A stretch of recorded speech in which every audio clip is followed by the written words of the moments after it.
குறைந்த விலை நிறைந்த தரம் தங்கள் தேவைகள் அனைத்தும் ஒரே இடத்தில் ஜெயச்சந்திரன் டெக்ஸ்டைல்ஸ். ராஜா சார் கூட நத்திங் பட் விண்டுன்னு ஒரு ஆல்பம் பண்ணார் இல்லையா? நத்திங் பட் விண்டு ஆல்பம் வந்து அது சிம்பனிக் கிடையாதுன்னு அவரே சொல்லிட்டார். அதே மாதிரி திருவாசகமும் பண்ணது சிம்பனிக் கிடையாது. ஏன்னா வள்ளிங்கிறது திரைப்படத்தில் பாட்டு என்னுள்ளே அந்த பாட்டு நீங்க பாத்தீங்கன்னா அதுல வர ஆர்கெஸ்ட்ரேஷன் பூரா வந்து கம்ப்ளீட்டா சிம்பனியோட பாதிப்பு இருக்கு. எஸ்பெஷலி இந்த செகண்ட் அண்ட் தேர்ட் பிஜிஎம் நீங்க பாத்தீங்கன்னா சின்ன வயசுல அவர் வந்து சைல்டு இது மாதிரி எப்படி மேண்டலின் ஸ்ரீனிவாசோ அந்த மாதிரி ஒரு தெய்வ பிறவின்னு சொல்லலாம். அவரோட ஃபர்ஸ்ட் சிம்பனி அவர் 7 வயசுல எழுதினார். நம்புவீங்களா? அது கடைசி சிம்பனி எழுதும் போது அவர் காதே கேட்கல. அவர் பியானோல உட்காந்துட்டு வந்து தொட்டு தொட்டு பார்ப்பாராம், அழுவாராம், நான் கேட்கலையே அப்படின்ட்டு. ஆனா அந்த பியானோவை பார்த்தாருன்னா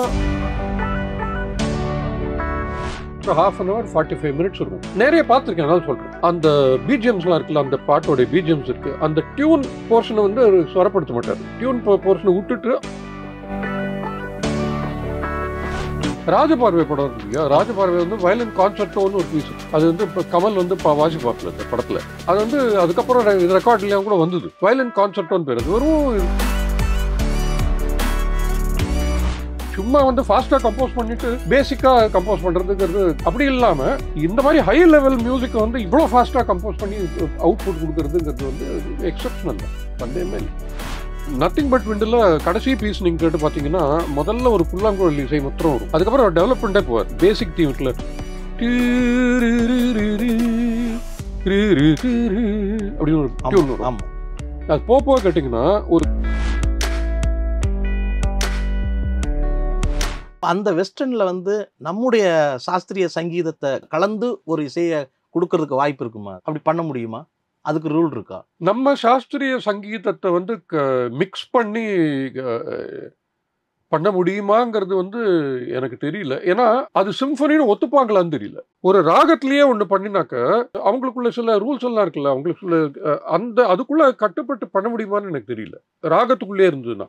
அதனால்தான் ராஜா சார் கூட அந்த நத்திங் பட் விண்டுன்னு ஒரு ஆல்பம் பண்ணார் இல்லையா? நத்திங் பட் விண்டு ஆல்பம் வந்து அது சிம்பனிக் கிடையாதுன்னு அவரே சொல்லிட்டார். அதே மாதிரி திருவாசகமும் பண்ணது சிம்பனிக் கிடையாது, இது ஆரட்டோரியோன்னு அவரே சொல்லிட்டார். ஏன்னா அப்போ சிம்பனி இல்லைன்னு பழி சுமத்தக்கூடாது இல்லை. ஸோ அவரே சொல்லிட்டார். இதெல்லாம் என்னங்கிறது கிளியராக அவரே சொல்லிட்டார்.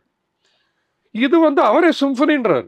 ஸோ இது வந்து முறைப்படி பண்ணியிருப்பாருன்னு தான் நான் எதிர்பார்க்கிறேன். இப்போ ராக பேசிஸில் அதை வந்து அதையும் இதையும் சேர்த்த மாதிரி பண்ணியிருக்க மாட்டாருன்னு நான் தோணுது எனக்கு. யாருமே பயன்படுத்தாத ஒரு ராகத்திலேயோ அல்ல ஒரு பாட்டு போட்டிருக்காங்க அப்படின்னா உங்களுக்கு எதை பற்றி சொல்லுவீங்க? அமுதே தமிழே அழகிய மொழியேன்னு ஒரு ராகம் இருக்கு இல்லையா? அது வந்து சரிக பதசான்னு வரும். அது வந்து சரிக பதசா மோனம் சரிக பதசா. அந்த ரீ வந்து பெரிய ரீ பதிலா சின்ன ரீ வந்து அதில் கம்போஸ் பண்ணது. எனக்கு தெரிஞ்ச வேற எந்த சினிமா கம்போசர்ஸும் இல்லை பண்ண மாதிரி எனக்கு தெரியல. நான் கேட்டதில்லை. அட்லீஸ்ட் ஸ்ரீன்ற ஒரு ராகத்தை வந்து அதிகமாக பயன்படுத்த மாட்டாங்கன்னு கேள்விப்பட்டிருக்கேன். ஸ்ரீ ராகத்தில் கம்போஸ் பண்ணி நான் கூட கேட்டதில்லை. அவர் கம்போஸ் பண்ணது நான் கேட்டது கிடையாது. தியாகராஜ சுவாமிது ரொம்ப பஞ்சரத்ன கிருத்தியில் கடைசி கிருத்தி வந்து எந்தோர மகானுபாவலுங்கிறது ஸ்ரீராகம் தான். ரொம்ப ஃபேமஸ். அது பஞ்சரத்ன கீர்த்தனை 5 கீர்த்தனை தியாகராஜ சுவாமி இருக்கு இல்லையா? அது கடைசி கீர்த்தனை எந்தோர மகானுபாவலுன்னு ஒரு கீர்த்தனை இருக்கு.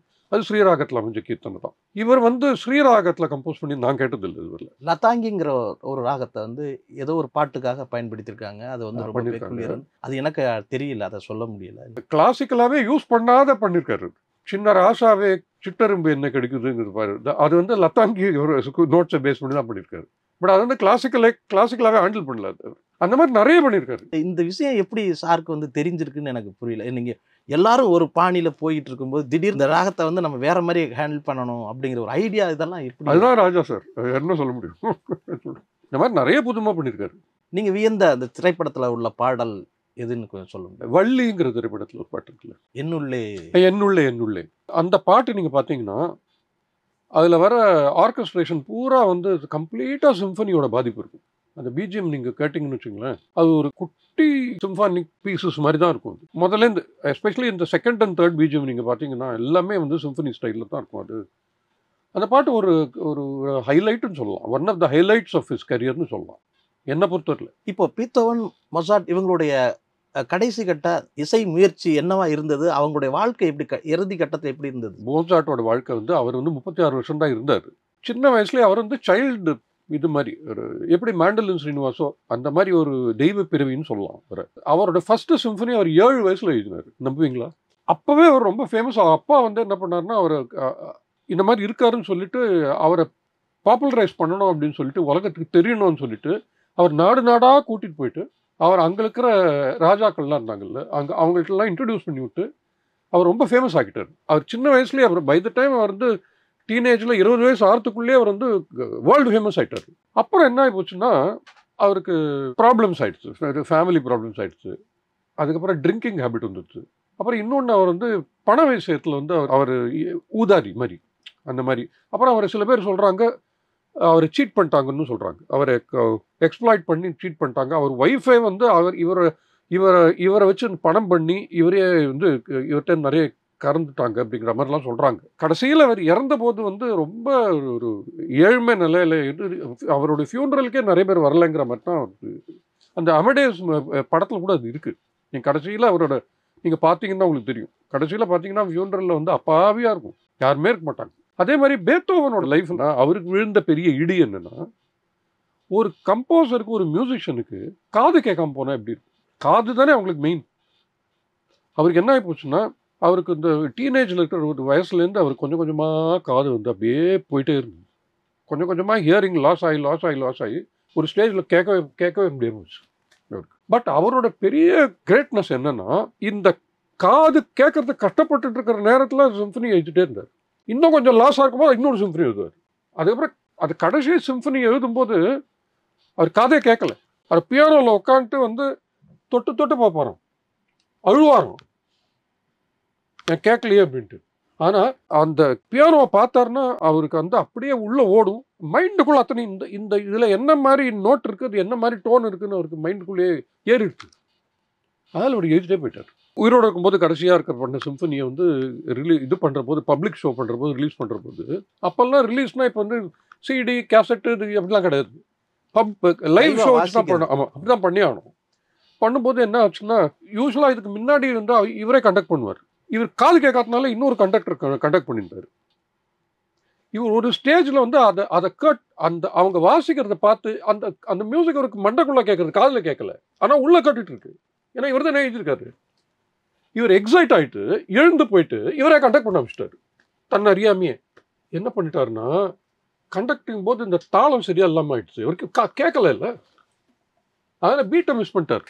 என்ன மாதிரி ஒரு இது பாருங்க, சோதனை. அதுக்கப்புறம் அவர் அந்த இன்னொரு கண்டக்டர் வந்து கரெக்டாக பண்ணி, அதுக்கப்புறம் இவர் பயங்கர கிளாப்ஸ்ன்னு வச்சுங்களோம். எல்லாருக்கும் தெரியும் ஒரு காது கேட்காதுன்னு சொல்லிட்டு. கடைசியில் வந்து காதே கேட்காம தான் இருந்தார் அவர். இப்போ இந்த உலக இசையமைப்பாளர்கள் அடைந்த உயரத்தை வந்து நாம் கொடுத்துருக்கோமா? இசைஞானி திரு இளையராஜா அவர்களுக்கு நாம் கொடுத்துருக்கோமா? அதை நான் சொல்கிறது வந்து இந்த தேசம், இந்த சமூகம் அந்த உயரத்தை கொடுத்துருக்காங்களா அப்படின்னு கேட்குறேன். சமீபத்தில் லிடியன் நாதஸ்வரம் சொன்னார், நான் பார்த்தேன் அந்த இன்டர்வியூ. அவருக்கு வந்து கொடுக்கப்படலைங்கிற மாதிரி சொன்னார் அவர். இவர் வந்து மோட்சார்ட், பேத்தோவன் மாதிரி இவர் வந்து அந்த புகழ் இவருக்கு இருக்கணும், ஆனால் அந்த புகழ் இவருக்கு இன்னும் கொடுக்கப்படலை அப்படிங்கிற மாதிரி சொன்னார் அவர். இவர் வந்து ஒரு ஸ்பெஷல் தான், அதை பற்றி சந்தேகமே கிடையாது. இவரோட ஸ்பெஷாலிட்டி என்னன்னு நான் நினைக்கிறேன் அப்படின்னா, நம்மளுடைய கர்நாடக சாஸ்திரிய சங்கீதமும் வெஸ்டர்ன் கிளாசிக்கல் மியூசிக்கையும் பிளெண்டு பண்ணி பண்ணது வந்து இவரை மாதிரி இந்த லெவலில் யாருமே பண்ணலன்னு தான் சொல்லுவேன். அதுதான் இவரோட ஸ்பெஷாலிட்டின்னு நான் சொல்லுவேன். இந்த ரெண்டு சிஸ்டமே பிளெண்டு பண்ணி இவர் பண்ணுறாரு இல்லையா, பிளெண்டு பண்ணி இவர் கம்போஸ் பண்ணுற பாட்டாக இருக்கட்டும், இல்லை எவ்வளோ பின்னணி இசைகளாக இருக்கட்டும், இவர் பண்ணியிருக்காங்க. பட் இவரோட லெவலில் பண்ணியிருக்காங்களான்னு I don't think so.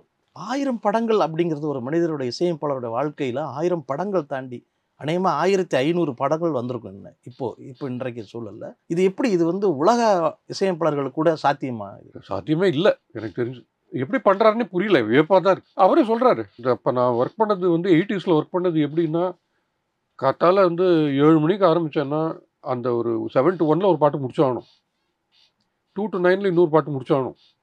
So minimum 2 songs ஒரு நாளைக்கு. சில சமயம் இது வந்து ஜெயச்சாமா இருக்கிற பீப்புளில் சில பேர்லாம் சொல்லி கேள்விப்பட்டிருக்கேன், இது ஒரு சில சமயம் வந்து இது 3வது சாங் கூட பண்ணுவாங்க. அப்போல்லாம் எய்தர் ஏர்லி மார்னிங் ஒன்று பண்ணுவோம், இல்லாட்டா 9க்கு அப்புறம் ஒன்று பண்ணுவாங்களாம். அப்படின்னா பார்த்துங்க, அந்த மாதிரி பண்ணதுனால தான் இவ்வளோ படங்கள் பண்ண முடிஞ்சிருக்கு.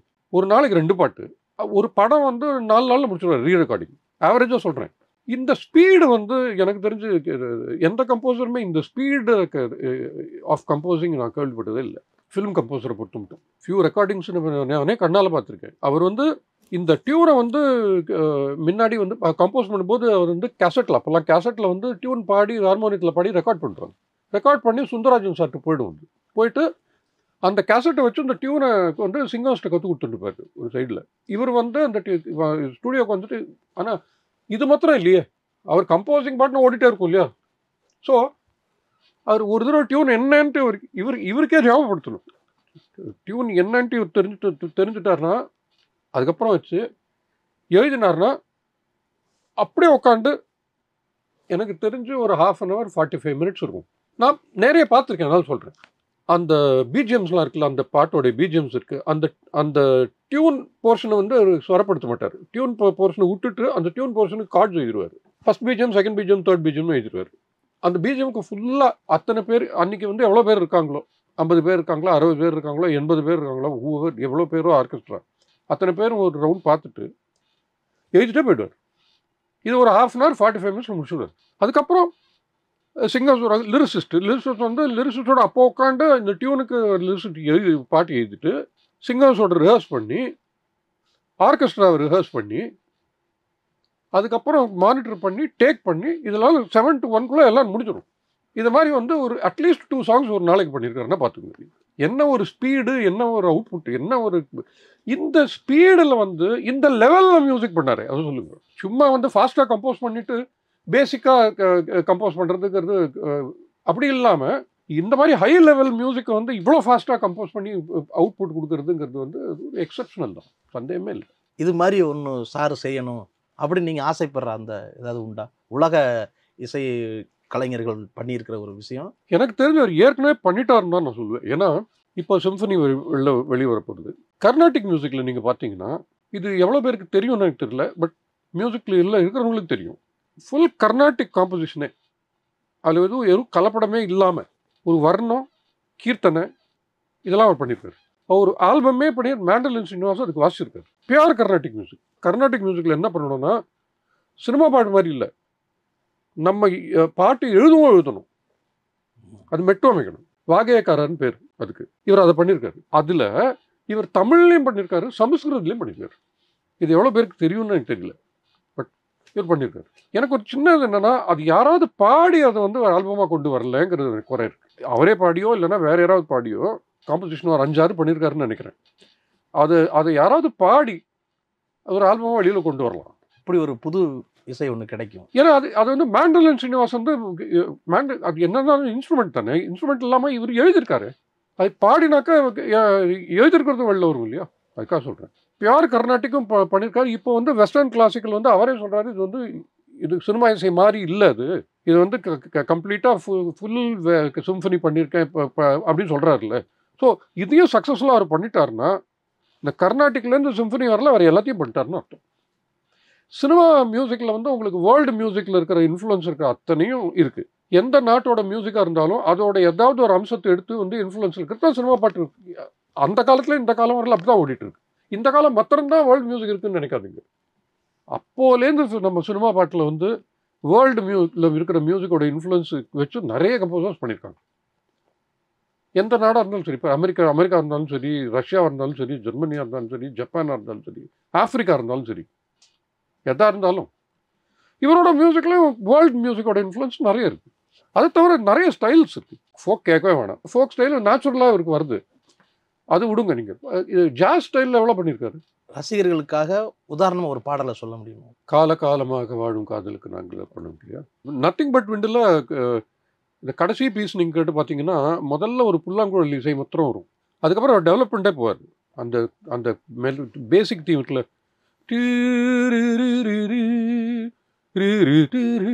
அப்படின்னு ஒரு டியூன் வரும். ஆமாம், அது போக கேட்டிங்கன்னா ஒரு கொஞ்ச நேரம் கழிச்சு அதை அப்படியே ஜாஸாக ப்ரெசென்ட் பண்ணுவார். நீங்கள் அந்த மெலடியே அது வேற மாதிரி பிரித்து அது வந்து ஜாஸ் ஸ்டைலில் இருக்கும். இப்போ உதாரணமாக பூவே செம்பூவே பாட்டு சொல்லலாமா? அதுலேயும் இருக்குது, ஏன்னா பிஜிஎம்ல இருக்குது. அதான் பிஜிஎம்ல அது வந்து நம்ம கர்நாடிக், இந்துஸ்தானி, ஜாஸ் எல்லாம் கலந்தா மாதிரி பண்ணிருக்காரு அந்த பாட்டில். கர்நாடிக் ராகத்தில் இருக்கும். நீங்கள் வந்து தபலா இதெல்லாம் பார்த்தீங்கன்னா இந்துஸ்தானி ஸ்டைலில் இருக்கும். அது ஜுகல்பந்தி மாதிரி இருக்கும், இதில் பிஜிஎம்ல இருக்கும். அதுக்கப்புறம் ஜாஸ் இதுவும் இருக்கும். கரெக்டு, அதுலேயும் இருக்குது ஜாஸ். இப்போ இந்த சிலை பற்றி சொல்லுங்க. இதுக்கும் இசைஞானி திரு இளையராஜா அவர்களுக்கு ஒரு தொடர்பு ஒன்று உண்டு. இவர் இந்த சிலையாக இருக்கிறவர் யார், அதை பற்றி சொல்லுங்க. இவர் வந்து யோஹான் செபாஸ்டியன் பாக் அப்படின்னு ஒரு பெரிய ஜெர்மன் இசை மேதை. இவர் அவருடைய பேரை பல பேட்டிகளில் வந்து இளையராஜா அவர்கள் சொல்லியிருக்காங்க. ஆமாம், இந்த ஹார்மனின்னு ஒரு அம்சம் இருக்கு இல்லையா, ஹார்மனி அந்த வந்து இதை வந்து ஹையஸ்ட் லெவலுக்கு எடுத்துகிட்டு போயிருக்கிறது இவர் தான் அப்படின்னு சொல்லிட்டு நிறைய அறிவாளிகள் சொல்லியிருக்காங்க. ஸோ ராஜா சாரும் வந்து இவர் வந்து சொல்லாமல் இருக்கவே மாட்டாங்க. ஏன்னா இன்னொன்று எனக்கு நீங்கள் கேட்டிருக்கீங்களான்னு தெரியல, கவுண்டர் பாயிண்ட்னு ஒன்று சொல்லுவாங்க. ஆமாம், சிட்டுக்குருவியில் அடிக்கடி சொல்கிறாங்க. ஆமாம், கவுண்டர் பாயிண்ட்னு ஒன்று ராஜா சார் சொல்லுவாங்க. என் கண்மணி என் காதலி வந்து அதில் வந்து அந்த அதோடைய அம்சங்களை வச்சு அவர் பண்ணியிருக்காரு. அந்த அந்த பல்லவியை இந்த கவுண்டர் பாயிண்டோடைய அம்சங்களை வச்சு ரூல்ஸை வச்சு பண்ணியிருக்காங்க பேசிக்கலி. பகல் நிலவில் வர்ற அந்த மாலையே அதுவும் ஆமாம். இவரோட பாட்டில் கவுண்டர் பாயிண்ட்டுங்கிற விஷயம் வந்து சாதாரணமாக நிறைய பாட்டில் பல்லவி சரணத்திலே இருக்கிறது. நீங்கள் சொல்கிறீங்க பிஜிஎம்ல கொட்டி கிடக்கிறது ஆக்சுவலாக இசை கருவிகளா. ஆமாம் ஆமாம் ஆமாம். அதுக்கு எனக்கு தெரிஞ்சு இவர் தான் இன்ஸ்பிரேஷனாக இருக்கணும்னு நினைக்கிறேன். எந்த அளவுக்கு இவரை நேசிச்சிருக்காருன்னு ஒரு சம்பவம் ஏதாவது சொல்ல முடியுமா? திருவாரூர் வந்து தியாகராஜ சுவாமி வந்து அவருடைய பிறந்த ஊர். அங்கே ஒரு இசைக்கல்லூரியில் வந்து இவர் வந்து போகும்போது இவருடைய பஸ்ட்டை வந்து அவங்களுக்கு ப்ரெசென்ட் பண்ணியிருக்காரு அப்படின்னு சொல்லிட்டு நான் படித்தேன். இல்லையோ டிவி கோபாலகிருஷ்ணனோட போயிட்டு இவரை ப்ரெசென்ட் மாத்திரம் பண்ணாமல் இவரை பற்றி பேசவும் செஞ்சாருன்னு சொல்லிட்டு நான் அதை ஸ்பீச்சை கேட்கல, பட் நான் கேள்விப்பட்டேன் அது அப்படின்ட்டு.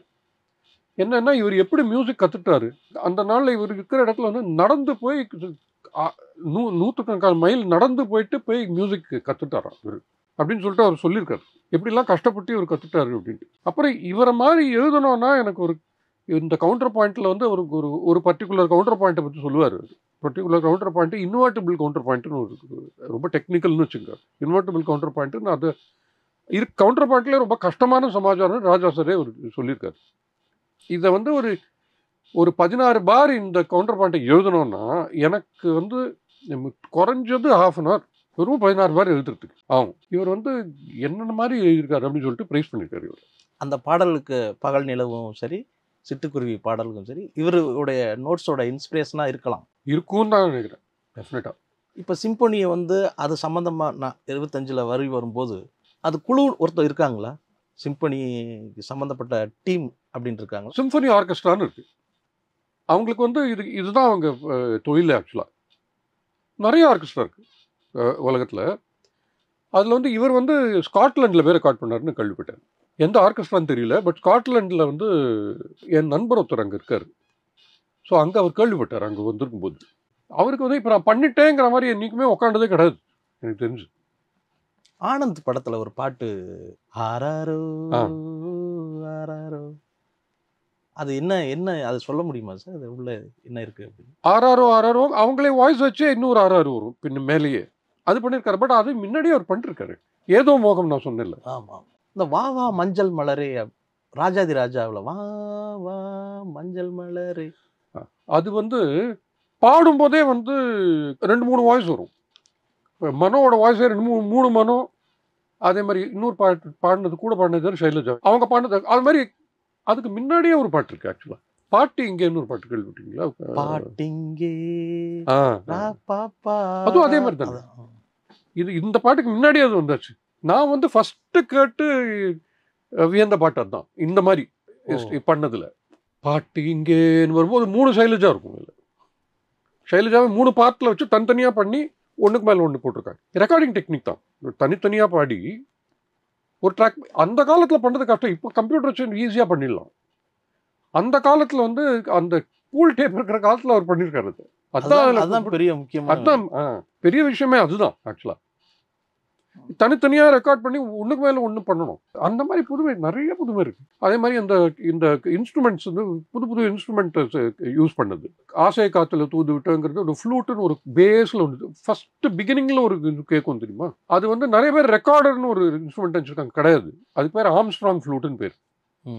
அது ஒரு ரெக்டாங்கிள் ஷேப்பில் இருக்கும். அது புது சவுண்ட் இருந்தது. அது முன்னாடி அந்த சவுண்டே யாரும் கேட்டிருக்க மாட்டாங்க. ஸோ அதே மாதிரி காற்றில் எந்த அதே படத்தில் நீங்கள் அதுக்கு ஜானிங்கிறதுனால இதுவும் ஞாபகம் வருது. காற்றில் ஃபஸ்ட்டு ஒரு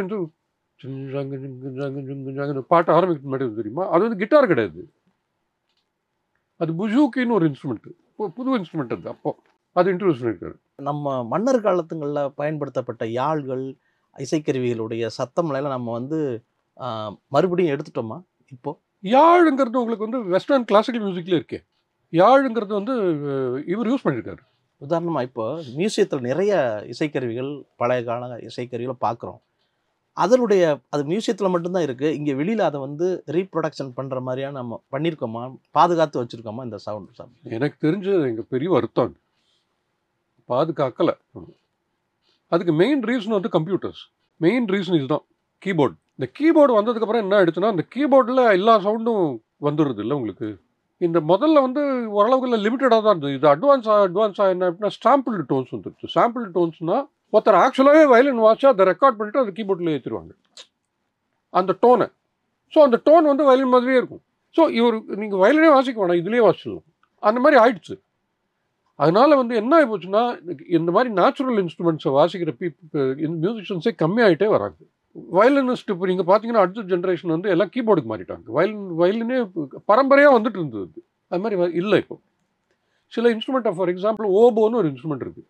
அது சிம்பனி ஆர்கெஸ்ட்ராவில் ஒரு முக்கியமான இன்ஸ்ட்ருமெண்ட்டு.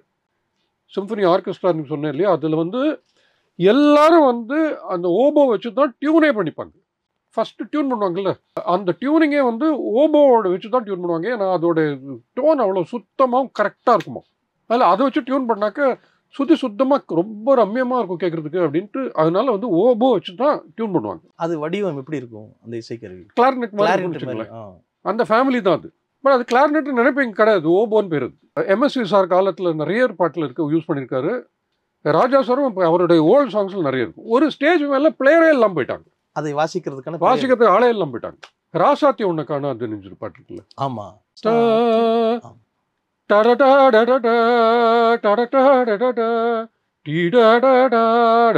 ஒரு பீஸ்ல அது ஓபோ.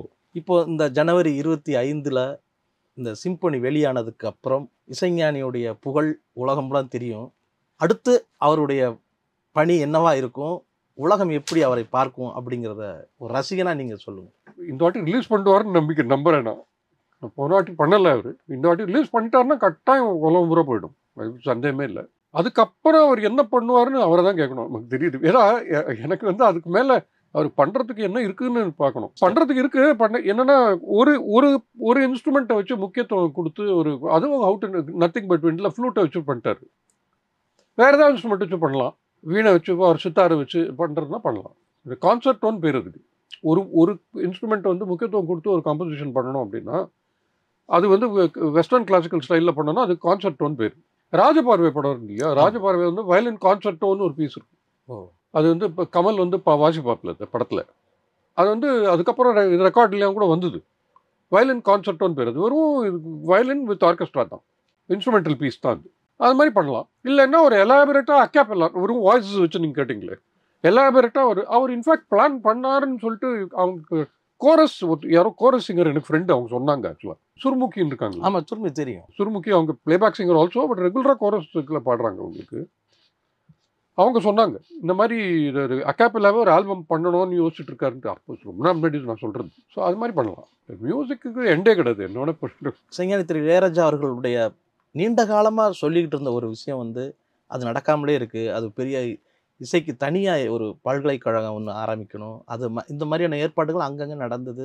திரு மோகன் பாபு அவர்கள் கூட அவருடைய திருப்பதியுடைய என்னுடைய யூனிவர்சிட்டியை எடுத்துக்கோங்க, நீங்கள் பண்ணுங்கன்னு சொல்லி இங்கே தமிழ்நாட்டில் வந்து அல்லது மத்திய அரசோ தமிழக அரசோ ஐஐடி மெட்ராஸில் இருக்கு. ஆமாம், அது இருக்குது. இதுக்கு தனியாக ஒரு கட்டடத்தில் இயங்குற மாதிரியான ஒரு ஐஐடி மெட்ராஸில் தனியாக கட்டடம் அது அதுக்கு அவங்க அதுக்கு ஏற்பாடு பண்ணிட்டு இருக்காங்க. ஆமாம், அப்படிதான். நான் அப்போ அந்த வந்த புதுசில் அது அப்படி தான் சொன்னாங்க. ஆக்சுவலாக ஐஐடி மெட்ராஸ் டைரக்டரே சொன்னார். அது ரொம்ப நன்றி. தேங்க்யூ.